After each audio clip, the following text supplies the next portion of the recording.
اہل ایمان، قیامت کے دن لوگوں کے 4 طرح کے گروہ ہوں گے۔ ایک گروہ ان کامیاب لوگوں کا ہوگا جنہیں دوزخ کی ہوا بھی نہیں لگے گی۔ یہی وہ بڑی کامیابی ہے جس کے متعلق اللہ سبحانہ وتعالی نے فرمایا ہے فَمَن زُحْزِحَ عَنِ النَّارِ وَأُدْخِلَ الْجَنَّةَ فَقَدْ فَازَ وَمَا الْحَيَاةُ الدُّنْيَا إِلَّا مَتَاعُ الْغُرُورِ۔ پھر جو شخص آگ سے دور کر دیا گیا اور جنت میں داخل کر دیا گیا تو یقیناً وہ کامیاب ہو گیا، اور دنیا کی زندگی تو دھوکے کے سامان کے سوا کچھ نہیں ہے۔ مالک الملک سے دعا ہے کہ اللہ سبحانہ وتعالی ہمیں بھی ان خوش نصیبوں میں شامل کر لے۔ دوسرا گروہ وہ عذاب میں مبتلا ہونے والوں کا ہے جو گناہوں کے سبب جہنم میں جائیں گے اور پھر توحید کے سبب اپنی سزا پوری کرنے کے بعد جہنم سے نکال لیے جائیں گے۔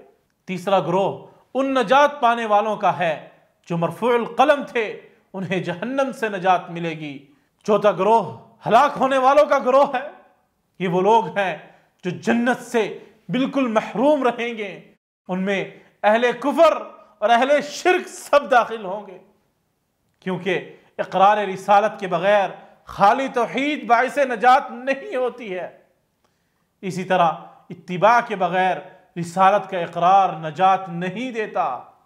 اتباع کا مطلب یہ ہے کہ آدمی کا عقیدہ اور عمل ظاہراً کتاب و سنت کے مطابق ہو، کیونکہ بدعت اور شرک کے کافی دروازے ہیں جو مختلف گروہوں نے بانٹ رکھے ہیں، اور آقا علیہ السلام نے تو سب کے بارے میں کہا تھا کلھا فی النار الا واحدہ، یہ سب کے سب گروہ آگ میں جانے والے ہیں سوائے ایک گروہ کے۔